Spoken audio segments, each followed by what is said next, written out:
आज के हमारे संदेश का शीर्षक है एक दाता का दिल और आज के पवित्र शास्त्र का भाग लिया गया है नीति वचन 11:15 से लेके 25 तक।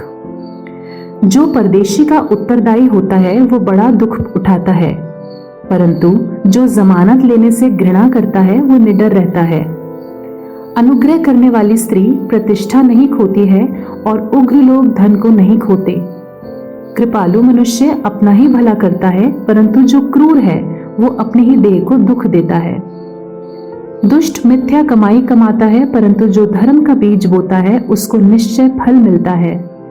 जो धर्म में दृढ़ रहता वो जीवन पाता है, परंतु जो बुराई का पीछा करता वो मृत्यु का कौर हो जाता है। जो मन के टेढ़े हैं उनसे यहोवा को घृणा आती है, परंतु वो खरी चाल वालों से प्रसन्न रहता है। मैं दृढ़ता के साथ कहता हूँ, बुरा मनुष्य निर्दोष न ठहरेगा, परंतु धर्मी का वंश बचाया जाएगा। जो सुंदर स्त्री विवेक नहीं रखती वो थूथन में सोने की नथ पहने हुए सूअर के समान है। धर्मियों की लालसा तो केवल भलाई की होती है, परंतु दुष्टों की आशा का फल क्रोध ही होता है। ऐसे हैं जो छितरा देते हैं तो भी उनकी बढ़ती ही होती है, और ऐसे भी हैं जो यथार्थ से काम करते हैं और इससे उनकी घटती ही होती है। उदार प्राणी हृष्ट पुष्ट हो जाता है और जो दूसरों की खेती सींचता है उसकी भी सींची जाएगी। आज का हमारा मुख्य वचन है नीति वचन 11:25। उदार प्राणी हृष्ट पुष्ट हो जाता है और जो दूसरों की खेती सींचता है उसकी भी सींची जाएगी। हमारे पुराने घर में हमारे आखिरी दिन मेरी दोस्त अपनी 4 साल की बेटी किंसली को अलविदा कहने के लिए लाई। मैं नहीं चाहती थी कि आप यहाँ से जाएं, किंसली ने कहा। मैंने उसे गले से लगाया और उसे अपनी जमा करी हुई चीजों में से एक कैनवास हाथ से पेंट किया हुआ पंखा दिया था। जब तुम्हें मेरी याद आए तो इस पंखे का उपयोग करो और याद रखो कि मैं तुमसे प्यार करता हूँ। किंसली ने पूछा कि क्या वो कोई दूसरा पंखा ले सकती है, एक कागज वाला? ओह, वो तो टूटा हुआ है, ऐसा मैंने कहा। मैं चाहता हूं कि तुम्हारे पास मेरा सबसे अच्छा पंखा हो। मुझे किंसली को अपना पसंदीदा पंखा देने का कोई अफसोस नहीं था। उसे खुश देखकर मुझे और भी ज्यादा खुशी हुई।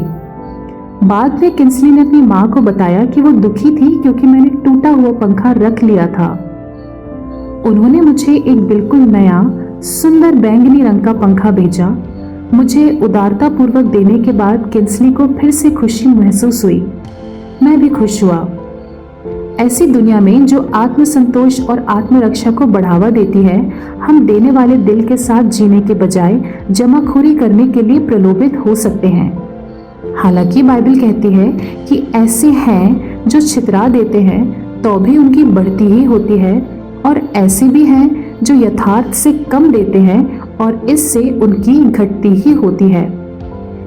हमारी संस्कृति समृद्धि को अधिक से अधिक प्राप्त करने के रूप में परिभाषित करती है, लेकिन बाइबल कहती है कि उदार प्राणी हृष्ट पुष्ट हो जाता है और जो औरों की खेती सींचता है उसकी भी सींची जाएगी। परमेश्वर का असीमित और बिना शर्त प्यार और उदारता लगातार हमारी पूर्ति करता है। हम में से प्रत्येक के पास एक दाता का दिल हो सकता है और हम कभी ना खत्म होने वाला देने का चक्र बना सकते हैं, क्योंकि हम जानते हैं कि परमेश्वर सभी अच्छी चीजों का दाता है जो बहुतायत से देने में कभी नहीं थकता। दूसरों की उदारता ने आपको यीशु के करीब आने में कैसे मदद की है? इस सप्ताह आप किसी और की जरूरतों को अपनी जरूरतों के ऊपर कैसे रख सकते हैं? प्रिय परमेश्वर, मुझे वैसे ही उदारता से देने में मदद करें जैसे आपने मुझे दिया है। आमीन।